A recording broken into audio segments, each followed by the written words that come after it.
बारिश में बालकनी में सोने वाला ससुराल। अरे जल्दी जल्दी खाना खाओ, मौसम कितना अच्छा हो रहा है, हमें सोने के लिए छत पर भी जाना है। हाँ, मेरा खाना तो हो गया, चलो अब ऊपर चलते हैं। थोड़ी देर छत पर टहल भी लेंगे।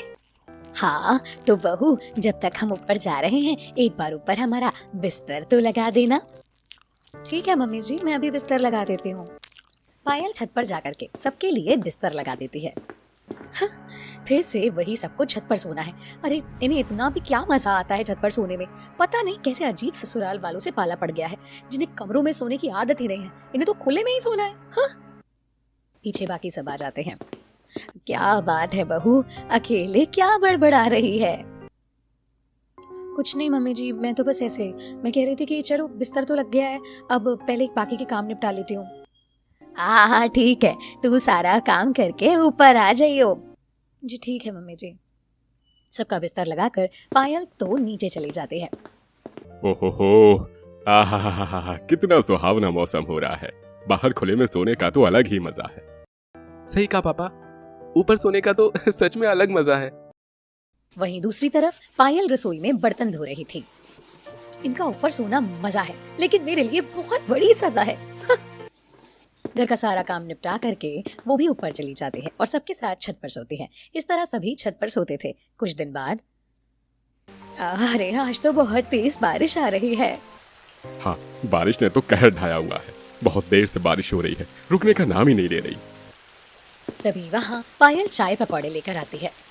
लीजिए मम्मी जी, पापा जी, आपके चाय पकौड़े। बहुत अच्छी खुशबू है। बारिश में चाय पकौड़े का अलग ही मजा होता है। हाँ, लेकिन मैं चाहती हूँ कि जल्दी ही बारिश रुक जाए, वरना हम रात को छत पर नहीं सो पाएंगे ना। हाँ, ये बात भी बिल्कुल सही कही भाग्यवान। छत पर सोना है तो उसके लिए बारिश का रुकना बहुत जरूरी है। मैं तो चाहती हूँ आज बारिश रुके ही ना, चाहे बहुत तेज आंधी तूफान ही क्यों ना आ जाए, लेकिन बारिश नहीं रुकनी चाहिए। कम से कम एक दिन तो छत पर ना सोए। शाम को खूब तेज बारिश होने के बाद रात को बारिश रुक जाती है। हाँ चलो, शुक्र है भगवान का कि बारिश तो रुक गई। हे भगवान, क्यों रुक गई? चलो फिर जल्दी से बिस्तर लेकर के छत पर चलते हैं। ये कह रही थी कि कहीं ऐसा ना हो कि रात को बारिश हो जाए, तो क्यों ना आज हम नीचे ही सो जाते हैं। अरे बहू, कैसी बात कर रही है? तुझे पता है ना, हमें हमेशा छत पर ही सोना अच्छा लगता है। नीचे सोना हमारी डिक्शनरी में लिखा ही कहाँ है। हाँ पायल, और वैसे भी बारिश तो अब रुक ही गई है, कुछ नहीं होगा, चलो ऊपर जाकर सोते हैं। देखो कैसे बेसब्रों की तरह छत पर सोने के लिए मरे जा रहे हैं सब। सभी बिस्तर लेकर छत पर चले जाते हैं। रात को सब सो रहे थे, लेकिन बहुत तेज बारिश आ जाती है। अरे ये क्या हो गया, तेज बारिश आ गई, अब हमें नीचे चलना पड़ेगा। हाँ, नहीं तो हम बुरी तरह भीग जाएंगे। चलो जल्दी जल्दी सब उठकर भागो, अभी हमें नीचे जाना होगा। देखा, मैंने तो पहले ही कहा था, लेकिन किसी को मेरी बात माननी ही कहाँ होती है। हाँ ठीक है, अब जल्दी करो, नीचे चलो। सभी अपना बोरिया बिस्तर उठा करके नीचे आ जाते हैं। इस बारिश को भी अभी होना था, इतनी अच्छी नींद आ रही थी, ऊपर सारा मजा किरकिरा कर दिया। हाँ, अब हमें मजबूरन नीचे ही सोना होगा। नीचे तो नींद भी नहीं आती है। हाँ, जो मजा छत पर सोने का है वो मुझे नीचे सोने में नहीं आता। मुझे तो बड़ा बुरा लग रहा है। अरे मुझे तो बहुत अच्छा लग रहा है। पायल मन ही मन सोचकर मुस्कुरा रही थी। क्या बात है बहू, इतना हंस क्यों रही है? कुछ नहीं मम्मी जी, मैं कह रही थी कि अब हमें सो जाना चाहिए, सुबह फिर जल्दी उठना भी तो है। हाँ चलते हैं। उस रात सभी अपने अपने कमरे में सोते हैं। अगर रोज ऐसे ही बारिश होती रही तो हमें कमरे में सोना पड़ जाएगा, तो बिजली का बिल तो बहुत ज्यादा आएगा ना जी, हम बचत कैसे करेंगे? सही कहा भाग्यवान, मेन मकसद ही तो हमारा बिजली का बिल बचाना है। हाँ, कुछ तो जुगाड़ करना होगा, नहीं तो ऐसे तो बहुत बिल आ जाएगा। बिल की बचत करने की वजह से वो सभी को छत पर सुलाते थे, लेकिन बारिश आने की वजह से उनका प्लान चौपट हो रहा था। इस बात से बाकी सब उदास थे, लेकिन पायल तो बहुत खुश हो रही थी। बारिश का मौसम कितना अच्छा होता है ना, इसकी वजह से मैं बच गई, छत पर नहीं सोना पड़ रहा। कई बार रात को बारिश होती और सब ऊपर नहीं सो पाते। एक दिन बालकनी में बैठकर सब नाश्ता कर रहे थे। यार इस बारिश का क्या है, हर रोज रात को बारिश हो जाती है, इसकी वजह से हम छत पर नहीं सो पा रहे। सही कहा, अगर ऐसे ही बारिश चलती रही तो हम छत पर सोएंगे कैसे? अब मम्मी जी, बारिश का मौसम चल रहा है तो बारिश तो हमारे हाथ में नहीं है ना। ये तो कुदरत का कमाल है, हर रोज इतनी अच्छी बारिश हो रही है। हाँ, बहुत अच्छा कमाल है, जिसकी वजह से हमारी रात हराम हो रखी है। कोई बात नहीं मम्मी जी, गुस्सा होने वाली क्या बात है, इसी बहाने हम अपने कमरों में सो जाएंगे। नहीं, इसका तो मैं कुछ करके रहूंगी। शीला बहुत सोचती है तो उसे एक आइडिया आता है। आइडिया? क्या बात है मम्मी, अचानक से ऐसा क्या आइडिया आ गया, हाँ, जो इतनी तेज बोल रही हो आप? अरे हमारे पास रात को सोने के लिए इतनी खुली जगह है और फिर भी हम एक मामूली सी छत के लिए रो रहे हैं। तो मम्मी हम छत पर ही तो सोते हैं ना, और कौन सी खुली जगह है? अरे बालकनी, बालकनी हमारे पास है ना, हम बालकनी में भी तो आराम से खुली हवा का आनंद लेकर सो सकते हैं। क्या बालकनी? नहीं मम्मी जी, ऐसा नहीं हो सकता। अरे बहू, सब हो सकता है। आज रात को हम सबका बिस्तर बालकनी में ही लगेगा, इससे हम बारिश से बच जाएंगे और खुली हवा का आनंद भी ले पाएंगे। कमाल है मम्मी, मानना पड़ेगा, आपने तो कमाल कर दिया। रात को सबके खाने के बाद बालकनी में बिस्तर लगाया जाता है। कमाल है भाग्यवान, तुम्हें मानना पड़ेगा, तुमने बहुत अच्छा दिमाग लगाया है। हाँ मम्मी, इतना अच्छा आइडिया तो हमारे दिमाग में भी नहीं आया। देखा, अब हम बारिश के मौसम में बारिश के साथ खुली हवा का आनंद लेते सोएंगे। सभी बालकनी में सो जाते हैं। अब क्योंकि बालकनी में जगह कम थी तो उसकी वजह से पायल को नींद नहीं आती। हे भगवान, मम्मी जी मुझसे इतना चिपक कर सो क्यों रही हैं? मुझे नींद नहीं आ रही, हाथ पैर दोनों मेरे ऊपर ही रख लिए हैं, ऐसे में भला किसको नींद आ सकती है? खुद तो आराम से खर्राटे मारकर सो रही हैं। पायल अपने ऊपर से अपनी सास के हाथ पैर को हटाती है, वहां से उसकी नंद उसके ऊपर हाथ पैर रख लेती है। लो जी, यहाँ तो सब ऐसे सो रहे हैं, अरे कहाँ फंस गई मैं? पूरी रात पायल को नींद नहीं आती। अगली सुबह, वाह, कल रात मुझे क्या गजब नींद आई है, खुली हवा में सोने का मजा ही कुछ और है। इसी बात पर आज बढ़िया सा खाना हो जाए। बहुत जरा आज खाने में शाही पनीर और कोफ्ता हो जाए। आज हम बालकनी में बैठकर ही उसका मजा लेंगे। जी ठीक है पापा जी। पायल रसोई में खाने की तैयारी शुरू करती है। एक तो पूरी रात सो नहीं पाई, ऊपर से सुबह से घर का काम करने लगी हूँ, अब इनके लिए शाही खाना भी बनाऊं। पायल सबके लिए खाना बनाती है और सब बालकनी में बैठ करके उसका मजा लेते हैं। सामने वाली छत पर शीला की पड़ोसन उन्हें देखती है। क्यों शीला बहन, तुमने अब तक छत को छोड़कर बालकनी पर कब्जा कर लिया? हा? सोना भी यही और खाना पीना भी यही? हाँ भाई, इन्हें घर की जरूरत ही क्या है, इतना बड़ा घर होने के बाद भी बालकनी में बैठे रहते हैं। इससे अच्छा घर किराए पर चढ़ा दो और तब आराम से बालकनी में ही रहना, कम से कम इसी बहाने 2 पैसे आ जाएंगे। इतना कहकर दोनों हंस देती हैं। अरे तुम्हें क्या पता, अब बालकनी का अलग ही मजा होता है। हमें जानना भी नहीं, ये अजीब कायदे कानून तुम ही जानो। रात को फिर से सभी बालकनी में सोते हैं। पायल फिर से नहीं सो पाती, उसे बहुत मच्छर काटते हैं। अगली रात, एक काम करती हूँ, मच्छरदानी में छेद कर देती हूँ, जब इन्हें मच्छर काटेंगे ना तब अपने आप भाग करके अंदर कमरे में जाएंगे। सब सोने बालकनी में आते हैं। मम्मी जी, आज हम यहाँ नहीं सो पाएंगे। लेकिन क्यों, क्या हुआ? मम्मी जी, मच्छरदानी फट गई है, हम नहीं सो पाएंगे, यहाँ तो बहुत मच्छर काटेंगे। अरे बस इतनी सी बात, तो क्या हुआ, थोड़े बहुत मच्छर ही तो हैं। हाँ, मच्छरदानी के छोटे से छेद से कितने ही मच्छर अंदर आएंगे। लेकिन हमें बालकनी में सोना नहीं चाहिए, बहुत खतरनाक मच्छर हैं। हमें अगर डेंगू या मलेरिया हो गया तो? बारिश में मच्छर बिल्कुल अच्छे नहीं होते। एक काम कर, वहाँ मच्छर वाली अगरबत्ती रखी है, उसे ले आ और जला दे, तब तक मच्छर नहीं लगेंगे। पायल अगरबत्ती जला देती है, लेकिन उसकी महक बहुत तेज थी। ओहो, बाकी सब तो आराम से सो जाते हैं, लेकिन मुझे नींद नहीं आ रही। इसकी महक कितनी तेज है, मेरे तो सर में दर्द हो रहा है। हर रोज बालकनी पर सोने में पायल बहुत परेशान हो जाती है। अगले दिन, ये आइडिया भी फेल, मुझे कुछ और ही करना होगा। मैं इस तरह बालकनी में नहीं सो सकती। छत पर तो फिर भी थोड़ा ठीक था, लेकिन यहाँ तो मुझे ढंग से जगह भी नहीं मिलती। मेरा दिमाग खराब हो गया है, कितने दिन हो गए ठीक से सो ही नहीं। पायल बहुत सोचती है और उसे एक आइडिया आता है। अगले दिन वो नकली कीड़ा ला करके रख देती है। मम्मी जी, बचाओ बचाओ। अरे क्या हुआ बहू, ऐसे क्यों चिल्ला रही है? मम्मी जी, यहाँ देखो, यहाँ एक जोक है, अगर हम यहाँ पे चिपक गए तो सारा खून पी जाएंगे ये। अरे हमें बालकनी पर नहीं सोना चाहिए, अरे कमरे में चलते हैं ना। अरे बस इतनी सी बात, इतना डर क्यों रही है, रुक जा। शीला कागज से उस जोक को उठाकर बाहर फेंक देती है। ले, बस हो गया। मम्मी जी अभी तो हो गया, लेकिन बाद में भी तो कीड़ा आ सकता है। बारिश का मौसम है, इस समय बहुत कीड़े हैं, मैं कीड़ों के बीच नहीं सो सकती, खतरनाक है। अरे भाभी चिंता मत करो, ये छोटी सी नाली है, यहीं से कीड़े आते हैं ना, बस। तो मेरे पास इसका भी सोल्यूशन है। नेहा एक पत्थर का टुकड़ा लाती है और उससे नाली को ढक देती है। लो भाभी, सिंपल सा काम हो गया, अब कोई कीड़ा मकोड़ा यहाँ नहीं आएगा। हाँ बहू, कुछ नहीं होगा, अब आराम से टेंशन फ्री होकर सो जाते हैं। पायल भी लेटी थी, उसे नींद तो आ नहीं रही थी, तभी उसकी नजर छत पर उल्टी लटक रही छिपकली पर जाती है। उसकी चीख सुनकर सभी उठ जाते हैं। अरे अब तूने कौन सा भूत देख लिया? वो देखो मम्मी जी, छिपकली। बस इतना कहने की देरी थी, छिपकली उसकी सांस के ऊपर गिर जाती है। अब क्या होगा मम्मी जी? हे भगवान, ये लड़की कितना डरती है, एक छिपकली ही तो है, रुक जा।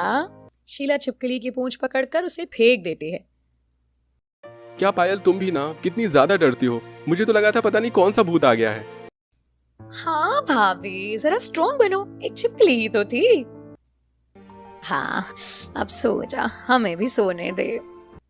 सब वापस आराम से खर्राटे मारकर सो जाते हैं। ये भगवान कैसे ससुराल वाले हैं, इन्हें तो किसी भी चीज का खौफ ही नहीं। इन्हें लगा कि मैंने कोई भूत देख लिया। अरे इनका सामना भूत से करवाना ही होगा, तो कोई बात नहीं, अब मुझे कुछ बड़ा करना होगा, एक ऐसी चीज जिसके बाद कोई बालकनी में ना सो सके। अगली रात पायल अच्छी प्लानिंग करती है। जब रात को सब सो रहे थे, तब वो अपने फोन में भूत वाली डरावनी आवाज चलाती है। मजा आएगा, ऐसी डरावनी आवाजें सुनकर तो कोई भी डर जाएगा और फिर सभी घर के अंदर भाग उठेंगे। पायल ने जैसे सोचा था वैसा बिल्कुल भी नहीं हुआ, बल्कि सभी इतना गहरी नींद में थे कि किसी को आवाज सुनाई तक नहीं दी। ये भगवान, कैसे लोग हैं ये, कैसे घोड़ा बेचकर सो रहे हैं, इन्होंने इतनी डरावनी आवाज भी नहीं सुनी। कुछ ग्रैंड करना होगा। अगले दिन शाम को जब सब खाना खा रहे थे, पता है मम्मी जी, कल रात को मैंने बहुत डरावनी आवाजें सुनी, मुझे लगता है कहीं बाहर रात को कोई चुड़ैल ना घूमती हो। अरे बहू, तू सच में बहुत डरपोक है, इतना कौन डरता है, भूत वगैरह थोड़े ही ना होता है। हाँ बेटा, ये सब बस बनी बनाई बातें हैं। लेकिन मैंने सुना है ये सब सच होता है, मेरी एक सहेली ने भी देखा, इसीलिए हमें अंदर सोना चाहिए। भाभी, अगर भूत करके बाहर आ सकता है तो अंदर भी तो आ सकता है। वो हमारी तरह मामूली इंसान थोड़ी है, वो तो कभी भी किसी भी जगह किसी वक्त आ सकता है, इसीलिए इतना डरो मत, ये सब कुछ नहीं होता। मुझे भी पता है ये सब कुछ नहीं होता होगा, लेकिन सबको इस बात पर यकीन दिलाना ही होगा। अगर बाहर सोने से बचना है तो। खाना खाने के बाद सभी बालकनी में सो जाते हैं और तभी रात को एक चुड़ैल आती है। उठ जाओ, मैं तुम सबको खाने आई हूँ। कोई नहीं उठता। गजब बेइज्जती है एक चुड़ैल की, सच में इसने तो भूत को भी डर कर भगा दिया, ऐसे हैं ये लोग। अरे कोई बात नहीं, मैं इन्हें यहाँ डराने आई हूँ तो डरा कर ही जाऊंगी। वो चुड़ैल जोर जोर से चिल्लाते हैं, जिसे सुनकर सब उठ जाते हैं और अपने सामने एक सफेद साड़ी में इस तरह चुड़ैल को देखकर सब डर भी जाते हैं। ओए माँ, ये तो सच में चुड़ैल है माँ। मैं यहाँ तुम सबको खाने आई हूँ। कोई नहीं बचेगा मुझसे। हमारे घर में चुड़ैल कैसे आ सकती है? अरे हमें कुछ पता भी नहीं चला। अरे बेटा, ये चुड़ैल है, कोई मेहमान नहीं जो हमें बता कर आएगी। ए चुड़ैल, चली जा यहाँ से, वरना अच्छा नहीं होगा। अच्छा, तो अब तुम्हारे साथ नहीं होगा। अब तुम में से कोई नहीं बचने वाला, मैं तुम सबका खून पी जाऊंगी। वो चुड़ैल जैसे ही उन सबकी तरफ आगे बढ़ती है, शीला बहुत डर जाती है और वहां पर रखा हुआ एक छोटा सा गमला उठाकर चुड़ैल के ऊपर फेंक करके मार देती है। इसके बाद वो चुड़ैल वहां से गायब हो जाती है। वाह मम्मी, आपने तो कमाल कर दिया, एक चुड़ैल को भी भगा दिया। अरे ये तो मेरे बाएं हाथ का खेल था, देखा, मुझसे कोई नहीं बच सकता। हाँ, अब शायद वो चुड़ैल वापस आने से जरूर कतराएगी। अच्छा है, अब हम सो जाते हैं। वहीं दूसरी तरफ पायल अपने कमरे में जो चुड़ैल के भेष में थी। इन्होंने तो मुझे ही बुरी तरह फोड़ दिया। मैंने सोचा था कि मुझे देखकर सबकी सिट्टी बिट्टी गुल हो जाएगी और ये कोई भी वापस छज्जे पर सोने की सोचेगा नहीं, ये सोचा था। लेकिन बताओ, एक चुड़ैल से भी नहीं डरा कोई, उल्टा चुड़ैल को ही मारकर भगा दिया। चुड़ैल समाज में मेरी नाक कट जाएगी। गमले की वजह से पायल के पैर में बहुत ज्यादा चोट लग गई थी, इसीलिए वो अगले दिन लंगड़ा कर चल रही थी। अरे बहू, क्या हुआ? तू ऐसे लंगड़ा कर क्यों चल रही है? हाँ भाभी, आपको क्या हो गया? आपको तो चोट लगी है। वो मैं फिसल कर गिर गई थी, इसीलिए जरा पैर में लग गई है और दर्द भी हो रहा है। अच्छा, जरा ध्यान रखना, आराम से काम कर। हाँ हाँ भाभी, ध्यान रखिए। हाँ, अब ध्यान रखूंगी। अब इन्हें कौन बताए कि इन्होंने ही गमला फेंक करके मारा था मुझे। उसके बाद सभी खाना खाते हैं। मजा आ गया आज खाना खाकर। चलो अब बालकनी पर सोने चलते हैं। हाँ बहू, अब बिस्तर लगा दे। जी अभी लगा देती हूँ। सभी बालकनी में सो रहे थे। तेज बारिश आ रही थी। बारिश का रुख थोड़ा टेढ़ा था, इसीलिए कुछ बूंदें बालकनी में भी आ रही थी और पायल के पैर गीले हो रहे थे। बस बहुत हो गया, मैं बालकनी में सो करके परेशान हो गई हूँ। मुझे गुस्सा आ रहा है, कल एक जुगाड़ लगाना पड़ेगा मुझे। अगले दिन पायल जब रात को बालकनी में बिस्तर लगा रही थी, अभी बहुत तेज बारिश हो रही है, सारा बिस्तर गीला कर देती हूँ और बारिश का दोष डाल दूंगी। सब सोने बालकनी में आते हैं। अरे ये बिस्तर इतना गीला गीला क्यों लग रहा है? क्योंकि ये गीला हो गया है। लेकिन इतना गीला कैसे हुआ? मम्मी जी, बाहर से बारिश का पानी अंदर आ रहा है, इसीलिए बारिश की वजह से पूरा बिस्तर गीला हो गया। इसका मतलब आज हम यहाँ नहीं सो पाएंगे। अरे ऐसे कैसे नहीं सो पाएंगे? क्या हुआ? गद्दा ही तो गीला हुआ है, दूसरा गद्दा या चटाई बिछाकर सो जाएंगे आज हम। हे भगवान, इन सबका तो दिमाग चालू हो गया है और साथ ही मेरा भी दिमाग चालू कर रखा है। चाहे मैं कितनी भी पापड़ ना बेल लूं, ये बालकनी में ही सोएंगे। हाँ बिल्कुल सही कहा, चाहे कुछ भी हो जाए हम बालकनी में ही सोएंगे। चलो फर्श सुखाकर बेटा दूसरा बिस्तर लगा दो। ठीक है, अभी लगाती हूँ। पायल को बहुत गुस्सा आ जाता है और मुंह फुला करके दूसरा बिस्तर लगाती है। बाकी सब तो आराम से घोड़े बेचकर सो जाते हैं, लेकिन पायल को नींद नहीं आती। लगता है मुझे अब अपने दिमाग के घोड़े चलाना बंद करना पड़ेगा। ये लोग नहीं सुधरने वाले। हे भगवान, मैं तो हार मान गई। अब आप ही कोई चमत्कार करो। अब पायल ने सब कुछ राम भरोसे छोड़ दिया। अगले कुछ दिनों तक सभी बालकनी में आराम से सोते रहे, लेकिन एक रात बहुत तेज आंधी तूफान आ रहा था। इतना तेज कि पेड़ बहुत तेज लहरा रहे थे। आज कितनी तेज बिजली कड़क रही है और आंधी तूफान आ रहा है। मुझे तो बहुत डर लग रहा है। बाप रे। अरे कुछ नहीं होगा बहू, आँख बंद कर और सो जा। हाँ भाभी, मामूली सी तो आंधी है। हाँ, आप सो रहिए, सब खत्म हो जाएगा। रात को तूफान बहुत तेज बढ़ जाता है और उनके घर के सामने वाला बिजली का खंभा उन्हीं के घर पे गिर जाता है। बहुत तेज आवाज आती है, जिसके बाद सब उठ जाते हैं। हे भगवान, ये तो बहुत बड़ा हादसा हो जाता है। बिजली का खंभा हमारे घर पर ही गिर गया। लेकिन भगवान का लाख लाख शुक्र है कि हम सब इससे बच गए। हमारी बालकनी की दीवार ने हमें बचा लिया, वरना बहुत बड़ा हादसा हो सकता था। हाँ, ये तो बहुत डरावना था। बस ये चमत्कार हुआ कि हम बच गए।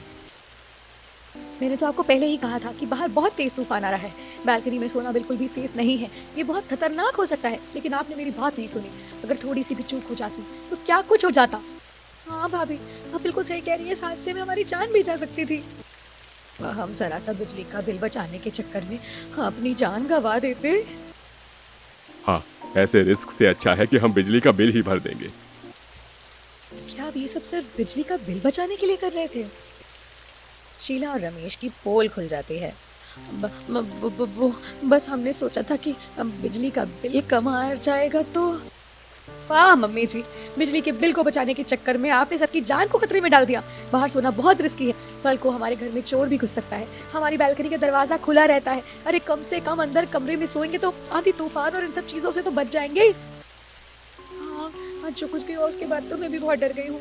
मैं भाभी की बात से सहमत हूँ। आज के बाद बालकनी में नहीं सोऊंगी। हाँ, मैं भी इस बात से सहमत हूँ। मैं भी नहीं सोऊंगा। फाइनली सभी बाहर बालकनी में सोने से मना कर देते हैं और अब पायल को कमरे में सोने को मिल जाता है। अब कोई भी बाहर सोने का नाम तक नहीं लेता। उसके बाद सब आराम से अपने कमरों में सोने लगते हैं।